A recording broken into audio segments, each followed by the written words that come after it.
This is a Monday.com ad. The same Monday.com helping people worldwide getting work done faster and better. The same Monday.com designed for every team and every industry. The same Monday.com with built-in AI, scaling your work from day one. The same Monday.com that your team will actually love using. The same Monday.com with an easy and intuitive setup. Go to Monday.com and try it for free. Yes, the same Monday.com. Welcome to the No Guilt Mom podcast. I'm your host, Joanne Crone. We are coming here to the end of January. And guys, I am so excited to introduce you to our guest because it is a topic that I know we talk a lot about in our No Guilt Mom circle. Hello to all my Lolas out there, by the way. And it's a hard thing because it's not defined yet. And this is the concept of daughtering, the act of being a daughter and the emotions that come into that and the mental load. I mean, some of you may actually be in that situation where you're in the sandwich generation and you're taking care of your parents' needs as well as taking care of your kids' needs. Or you may be feeling like the weight of all the criticism from your own parents on your parenting. This is going to help you so much. And to help us with that, it is Dr. Allison Alford. She is a communications scholar, a professor at Baylor University, and author of Good Daughtering, the work you've always done, the credit you've never gotten, and how to finally feel like enough. She holds a PhD in communication studies with a concentration in interpersonal communication from the University of Texas at Austin.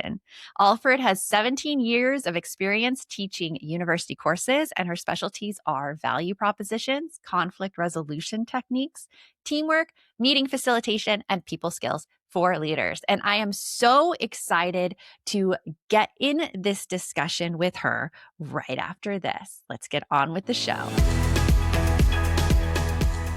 Welcome, Allison, to the podcast. I'm so happy to have you here and start digging into all of this information you have on daughtering. Thank you, Joanne, for having me. It's great to be here. And I just can't stop talking about daughtering. So I welcome any opportunity, and I'm really grateful that you have me today.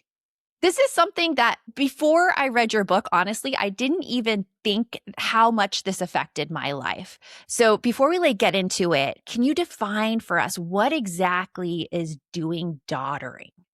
Yeah. So when we're born, we're a daughter. We're a daughter from day one, and we're a daughter all the way until the end of our life. Even after our parents are gone, we still feel like a daughter. So the role of daughter is one that is with us all our life.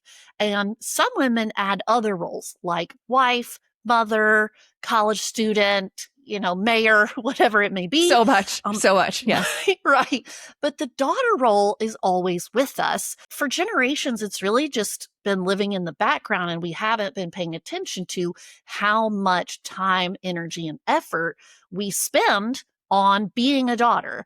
So doing daughtering is what I consider everything that an adult daughter does to keep the relationship with her parent or parents going, trying to stay connected. And sometimes that's tasks like calling on the phone or visiting or buying a gift. But a lot of times the overlooked part of daughtering is that heavy emotional labor that we're doing. That is the way that we're thinking about our parents, that we're smoothing over situations, that we're carrying worry. And we're not only having that going on and we're doing it, we are, for some reason, always feeling like we're not doing it well enough. Right? Like there's more to be done.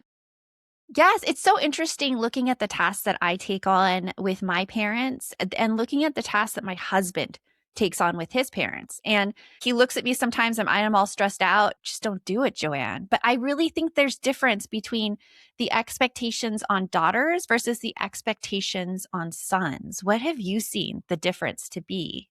Absolutely. I am married to a man who is a son, and he's a great son. And I think it's important to say we're not bashing sons. Lots of adult men do things in their families, but The difference between an adult son and an adult daughter is that weight of expectation. There's just so much more that women are expected to do, that either culture says that we have to do or our family members make us feel like we have to do. And we've absorbed and internalized that. And men just don't have that sense of expectation. So when they go do something in their family, it's like, oh, hooray, you showed up, or they brought us a meal today. What a good son. But when women do it, it's like, of course, what else would she be doing? This is what daughters are supposed to be doing. And then it's like, if you don't do it, you're like, you're not a good daughter. Like, why don't you do this? I just remember growing up in my house, my dad, he's an only child, and he would go and do stuff for his mom that involved really physical labor. Like he would dig out an irrigation system in her backyard, or he would take her to the store. But my mom, with her mom, I saw that she was on the phone with her mom every single night, talking through things, being that emotional support. And just the amount of time involved was so much different in just those expectations that each placed on them. And I think, like, do you see the generation before ours kind of place those expectations on us as kids? Because I felt it from my mom that I'm not a good daughter because I don't call enough. I'm not sure that we know exactly where all the expectations come from, right? Because there's sort of society in general, but there's also from our parents. And I'm a very elder millennial. Okay, I'm 43. I am too. Geriatric, yes. We're geriatric millennials. Yeah. So my parents are baby boomers. And one thing that seems true of the baby boomers is they don't like change. They want everything exactly the way it's always been done. So it's very much like, if this is the way that I called my mom, and this is how often I visited my parents or in-laws, then this is what you should be doing. And yet it's sort of arbitrary where these rules come from.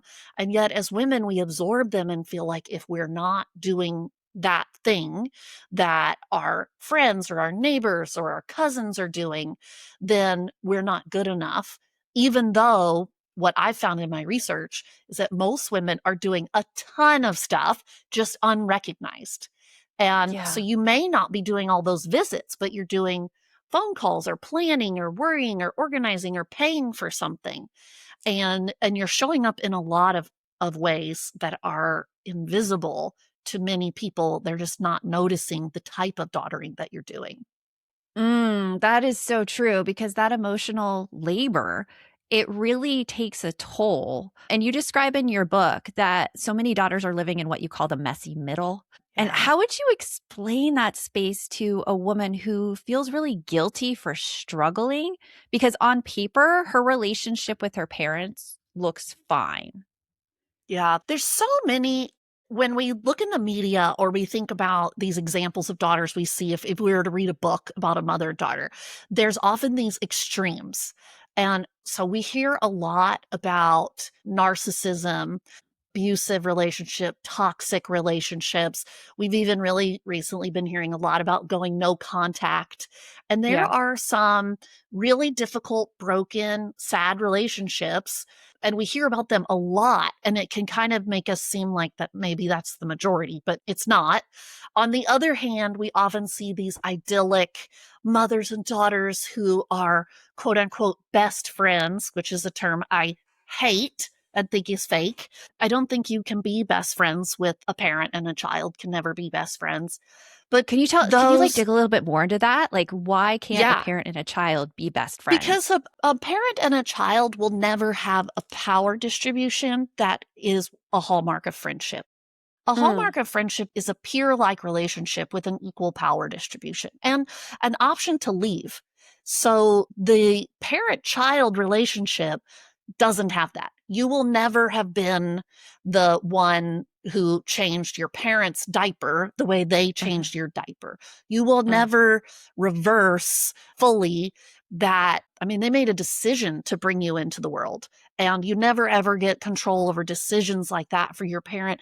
Even when they get older and they have more physical caregiving needs, you never become they're superior in terms of the decision maker or decider. You can never go back in time in a time machine and have been around the same age, same context, same point in time. And those are hallmarks of friendship, but particularly the element of choice.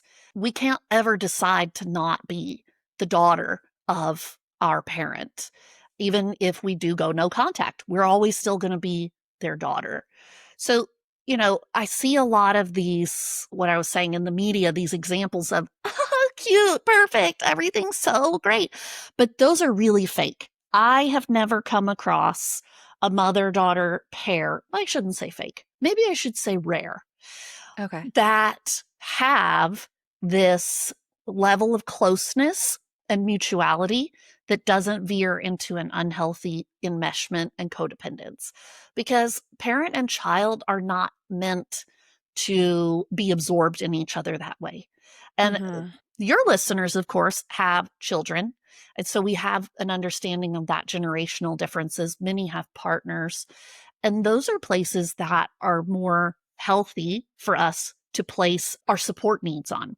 So we want to stay in contact with and in relationship with our parent, but we don't want them to be our whole universe or for us to be their whole universe, because that doesn't allow for these other important relationship dynamics.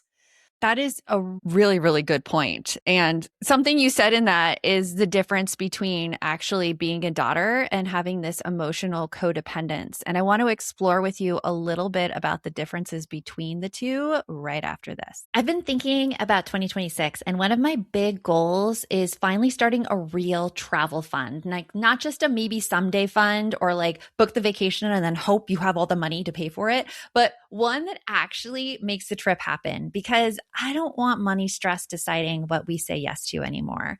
Managing your money doesn't have to be a struggle this year. Monarch is the all-in-one personal finance tool designed to make your life easier. It brings your entire financial life, budgeting, accounts and investments, net worth, and future planning together in one dashboard on your laptop or phone. Start your new year on the right foot financially and get 50% off your Monarch subscription with code NOGUILT. And let's be real, typically New Year's resolutions don't last past February, because when you make them, there's usually wishes. You make wishes, but there's no solid plan.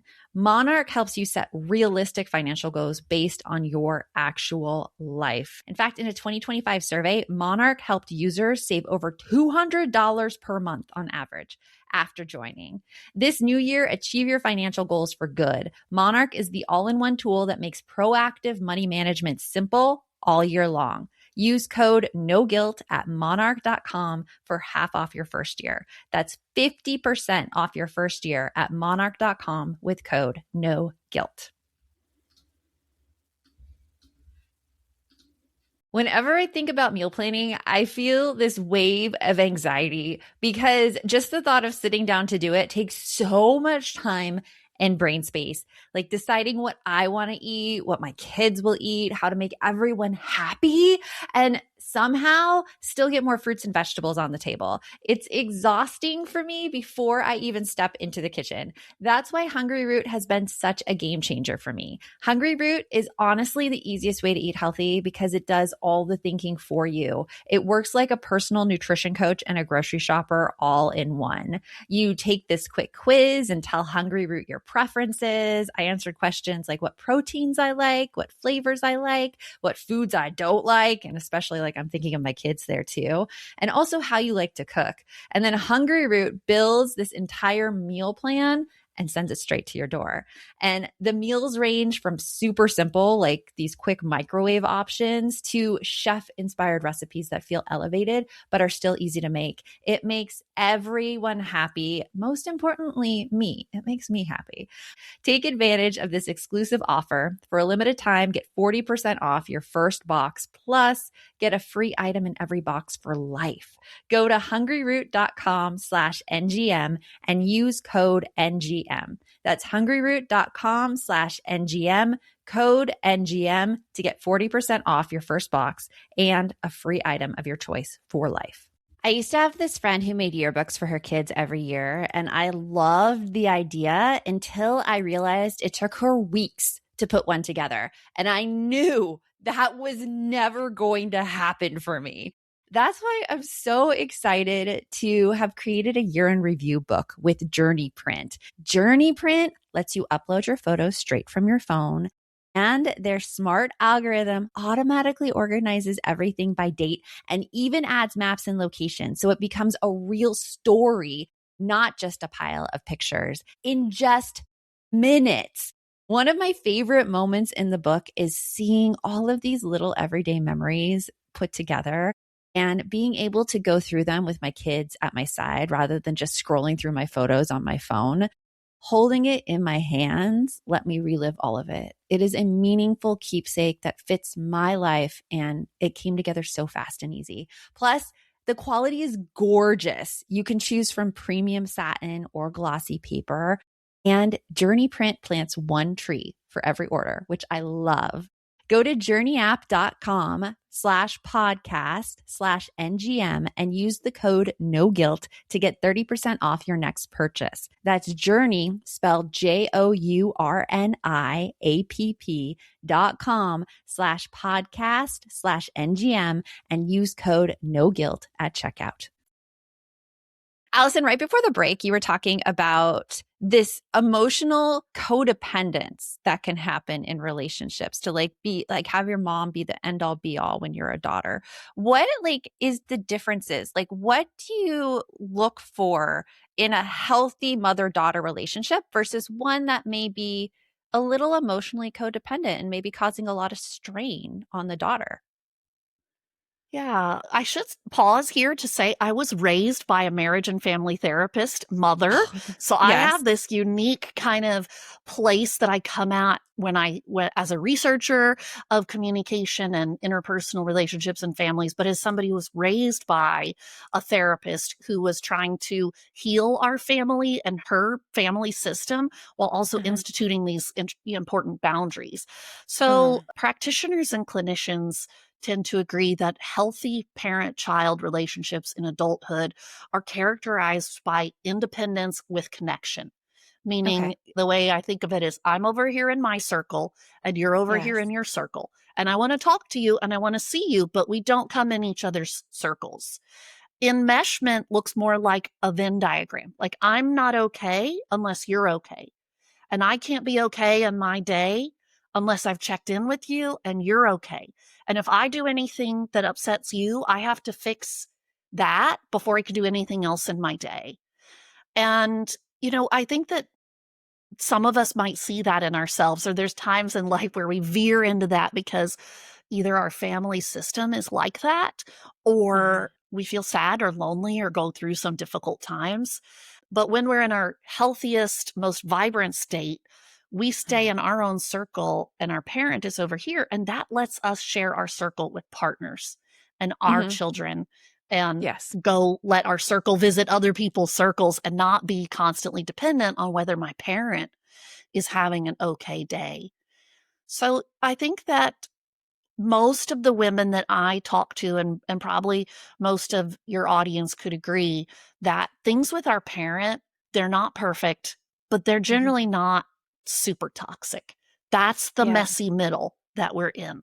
We're trying to make it better. We love this person or these people. We want to be in a family, but for some reason, it also always feels hard. And we're trying to just learn a little bit about that and make it a little bit less messy. Yeah, because the emotional load that we have on us is a lot. Like you mentioned before, the smoothing over of things, the continuing of the relationship, I think is the biggest thing that goes unnoticed, at least in my own life. By the things I do with, I'm like, oh, let's have people over for dinner. Let's go call them and see if they want to come out with us. Let's do this. And they're first time consuming. They're emotionally draining on me. And they're things that I don't think my husband as a son has those expectations on him to really carry out. It's that emotional management. How does that constant emotional management impact women as daughters over time? I'll share this funny story. As you were talking, Joanne, I thought of this example that just happened over the holidays that maybe somebody could relate to. So we were visiting my parents, and it was our last morning together, and we all decided to go out to Waffle House. So we went out to the Waffle House, and myself and my husband and mom and dad are in a booth, and the kids are sitting over at the bar top. And we get to eating, and then something comes up, and there's some friction between my mom and I. And I mean, I've been trying the whole time not to make it happen. And this friction starts happening.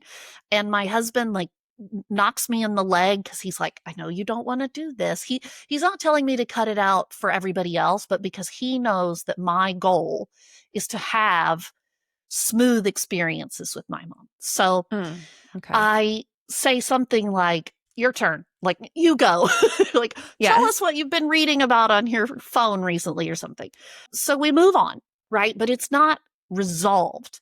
And so then we end up getting in the car. We go to this other location. We go to this other location. We're just having fun doing some things, picking up drinks at Swig or whatever.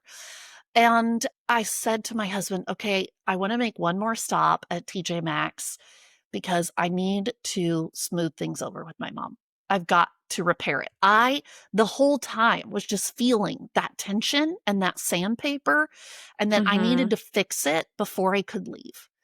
Okay. And we went over there, and we're having the shopping experience, and everybody goes everywhere, and I'm just walking alongside her, and I said, Mom, I love you very much, even though you're very annoying. And she laughed, and she said, same to you.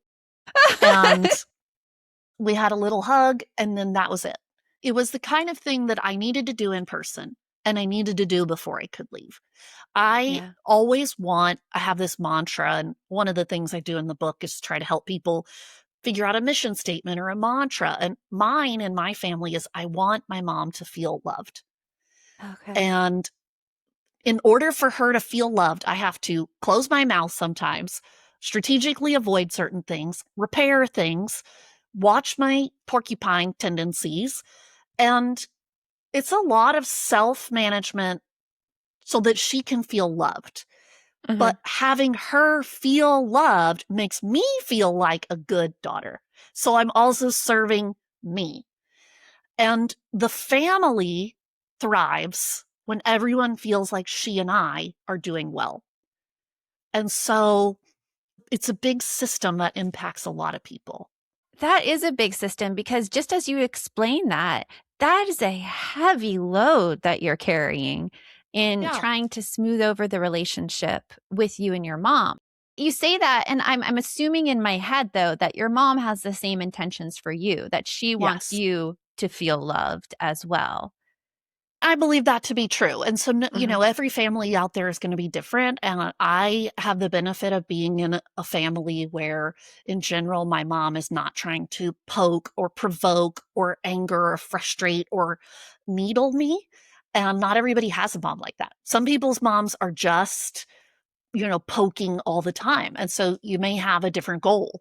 And your goal may be more self-protection than relational maintenance. In my family, I tend to worry that I am so big and so much and so pokey that I deflate her, that I hurt her. So there are daughters like me who feel like we're always running around hurting everybody else because we're so sharp or we're so pokey. I don't know. A good way to say that one. That's me. I feel like I am the one who is like strong and opinionated, and I will come in and I will like boss a situation. And I don't want to like to say bossy. I am the boss. I know exactly what I want, and I want everyone else to not fall in place, but I just have the ideas about how to orchestrate things. I call myself the cruise director. Yeah, exactly. Are you an oldest daughter by chance? No, I'm actually not. I'm a younger daughter. I have an older sister, but I think she and we've come up with a good partnership for who does what. And my sister lives close to my parents. Her house is close to their house. So we've made an agreement that she does things like meals, visits, take the grandkids by. I don't live there, so I can't get there as often.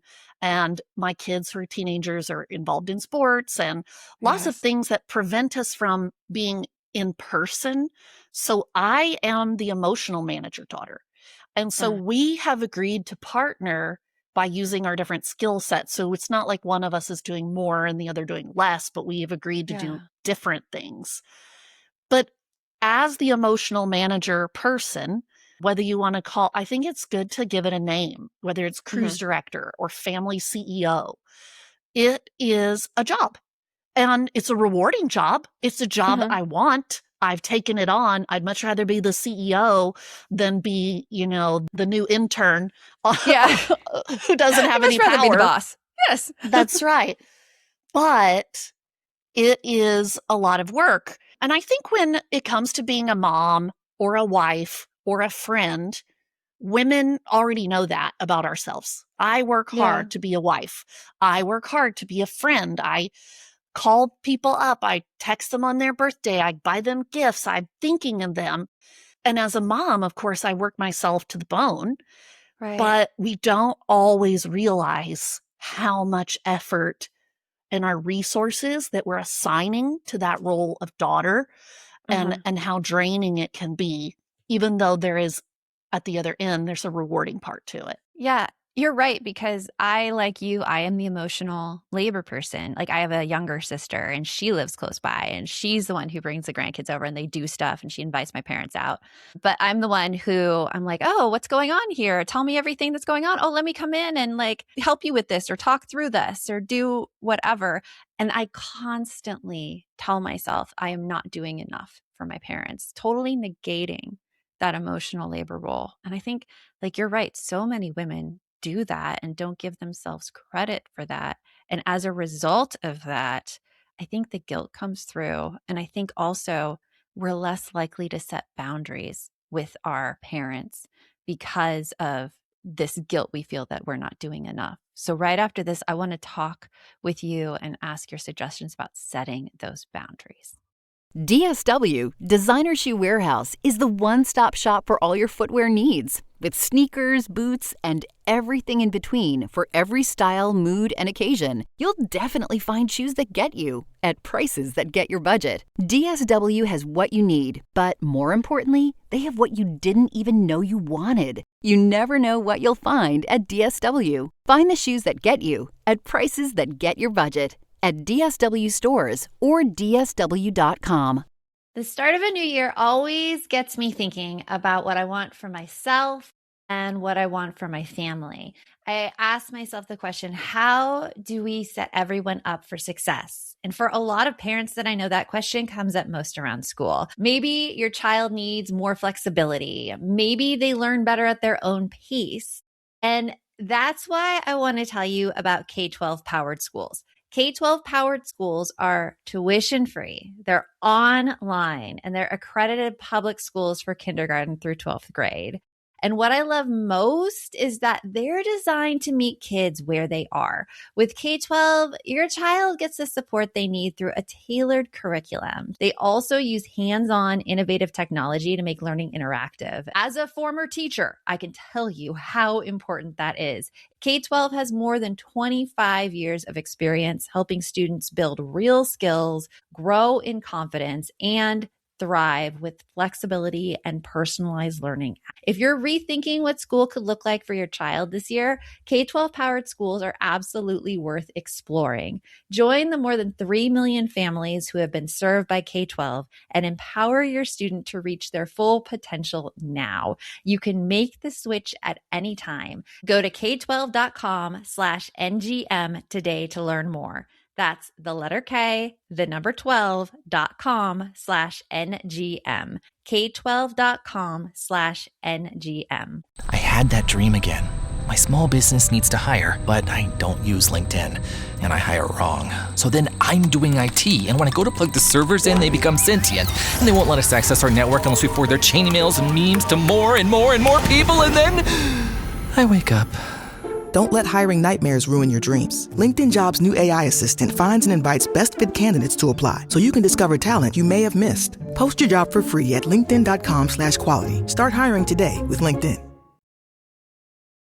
Allison, we talked a lot about the different roles that daughters can play, especially when they're playing that emotional labor role. But there are times in our lives where we do have to set boundaries with our parents so that our mom role is protected, our spouse role is protected, our worker employee role is protected. And a lot of women worry that boundaries automatically mean that distance or rejection. How do you define boundaries when you're in this messy middle? Yeah. The first thing I think women have to consider is, what's my battery level? And before we decide what do I want to do to fix things, which is what a boundary is good for, we have to first calibrate, what can I do? What do I have mental, emotional, financial, space for in my life? And so I think that each of us has to be aware of all the resources we're giving to all the places and how much we have to give. And this is so important because once we're aware, okay, this is the size and the space of the block that I have to give on the building block for family, then we can feel less guilty that we're not giving more building blocks to it because we don't have any more. I calibrated, I counted, I looked at my castle, and I don't have any other building blocks to give. So what women do poorly is we overestimate how many resources we have to give. And then we Yep. beat ourselves up for not being 10 people or having 30 hours in a day or having Or not saved organizing more well money enough to get it done. or organizing well enough. And Mhm. we have to give ourselves a break and say, okay, this is how many resources I can give. So if I do then give those resources appropriately, I have effectively done daughtering. And so it doesn't matter how many resources I think I ought to have to give. That's like thinking I ought to live in a mansion, but I don't. So I have to be aware of what I have. And so in my book, I call this getting comfortable with B+ daughtering. We can Okay. be and give ourselves permission to get the grade of a B+. Okay? A B+ is pretty good. It is Didn't pretty do good. everything perfectly, but pretty Yeah. good. Me and my achievement roll automatically when you say B+, Allison, I'm like, oh, it's not an A. I could have tried harder. That's how much ingrained it is in me. I know. So it starts with self-work, right? And Yes. this idea comes from the attachment literature with parents. John Bowlby told mothers, listen, you don't have to be on guard all day long, every moment, listening for your baby to cry, picking them up, feeding them all day long, changing their diaper 30 times. A child to thrive only needs a good enough mother. And that means you have to let some things go, which actually gives you permission to be a human, which actually will in turn make you a better mother. The same is true for daughtering. If we give ourselves permission to be good enough for meeting the most intense or basic things that we would like to meet in our parent, whether that's an emotional need or a financial need or a time need, and we say, well done, good job, me. Yeah. Solid B+ this month, So then we can actually become people who enjoy doing daughtering more and in turn have more satisfaction in that role and better connection because we're not constantly at war with ourselves. Oh, yeah. I think it becomes so hard because especially all the geriatric millennials out there, we are getting to the stage now where our parents need a little more care in health. And one of the biggest things I see in members of my community is that they worry that their parents are lonely. And so they're in here trying to fill in the gap of loneliness while also trying to fill in the gap of healthcare, managing other things while also parenting their own kids. And they're seeing all of these things as equal priorities and not quite sure how to dial that back. Because you say be a B+ daughter, and I'm like, I'm not sure what to cut out. How would you approach that? The first thing I would do and what I recommend is talking to your parent about what they'd really like from you and take them at face value. So one of the things I've been working on, and my sister and I have been working on and talking a lot about that over the past few years, is what do my parents actually need from us? and what are we over inserting ourselves in? That's such a good And question. we pull each other back. So like recently there was this thing about their car and I was like, I just want them to blah, blah, blah, blah, blah. And my sister said to me, they're fine. They can afford it. They're doing it together. They have each other. The situation is okay.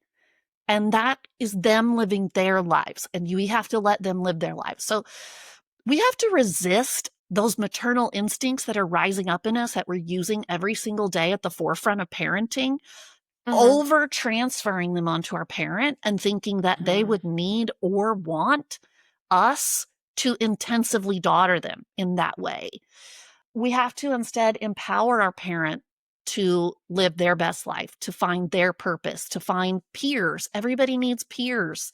Everybody needs an outlet for spending their gifts and talents, whether that's volunteering or going over to the neighbor's house to feed their dog or something. And so we need to shift as a daughter from doing a lot for our parent to empowering our parent, which still uses a lot of our resources. But we can gather a group of people that also work on that empowering, and then we become a bigger force if we empower our parent and we send in the troops rather than just acting it like I am the one who fulfills you. So I will give you my one-on-one time and you will be happy in life as long as you're with me. That gets into that enmeshment where I'm not just over here in my circle anymore. I walked into your circle to fix your circle for you.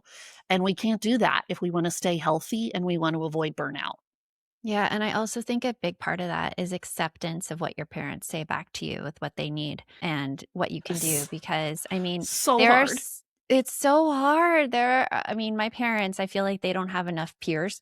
And I could like talk until I'm blue in the face. Oh, you should go do this. Oh, you should go do that. Or there's this and there's that. And finally, after doing that for so long, I was like, you know what? They are adults. They are in charge of their own lives. This is not a priority for them. So I need to accept this and just stand back. And I think doing that has helped me have a better relationship with my parents because it's not like fighting them all the time. And instead, it's just being with them and accepting what they choose to do. It's so interesting because what you're describing, it's kind of like a self boundary, right? So boundaries are so important. Boundaries are what will I do? What will I not do? And sometimes we need to make boundaries with our parent. Like when you start talking in that negative way, I'm hanging up the phone, right? I can't listen to that. I can't listen to you complain about your sister or about my brother. So if you veer into that, I have to hang up the phone because I have to protect my space. But sometimes we need to make boundaries with ourselves. I will not step into my parents' finances until they ask me to. They may end up in the poorhouse and living in a van down by the river. But I love that reference. We use that here all the time. But I am not going, I have to recognize where my parent is experiencing pathology, dementia, something like really wrong versus I just think I could do their life better for them if they would only let me manage their life for them. And that's where There's we that are distinction. overextending ourselves. And we're the ones messing up our own resources by over inserting ourselves, and we're walking our circle into their circle. And we have to boundary ourselves not to do that. That is such a good explanation of it. I never thought of it like a self boundary before, but you're totally right. So like Lola's out there, don't give away your resources unnecessarily. Don't get in there. Don't. I love your Allison, Lola's group. The Lolas, yes. They're the Lolas. It stands for Lotus Ladies because we use a Lotus framework. And so they're I love Lolas. it. I listened to the whole podcast about it that you had recently and was just in awe. And I think it's amazing what you're doing in your community and how you're helping women because that's what we need more of. We don't necessarily need to run into our parents' life and manage them, but we do need to share with others, our peers, our partners, our friends, our siblings. Here's what I'm experiencing, and we can just get it off our chest. And so I love that you have a community like that. So valuable. Thank you. Thank you. Thank you. And I love your book coming out. When's the release date for your book? I have it right here. Right there. Oh, I love it. It's all pink too. Pink. Good Daughtering comes out February 17, 2026. So you can pre-order, or if you're listening to this after that date, it's available everywhere fine books are sold. You can find me on my platform. Instagram is my main one, Daughtering 101. And I just really want to hear from the women in the trenches doing this. Like you and I sharing these stories today is so helpful to me too, to just tell my story. Yeah, I love it. I love that you've coined this term, daughtering, and we should all start using it because it is a big emotional load and we need to look at that and how we spend our resources. So thank you so much, Allison, for coming on the podcast today. And remember out there, the best mom is a happy mom. Take care of you, and I'll talk to you later. If you'd like to support the show further, you can share episodes with your loved ones, leave a positive review, or follow us on social media at No Guilt Mom. You could also show your love by visiting our amazing podcast sponsors. We have a link in the show notes. This episode is brought to you by Progressive Insurance. You chose to hit play on this podcast today. Smart choice. Make another smart choice with Auto Quote Explorer to compare rates from multiple car insurance companies all at once. Try it at progressive.com. Progressive Casualty Insurance Company and Affiliates. Not available in all states or situations. Prices vary based on how you buy.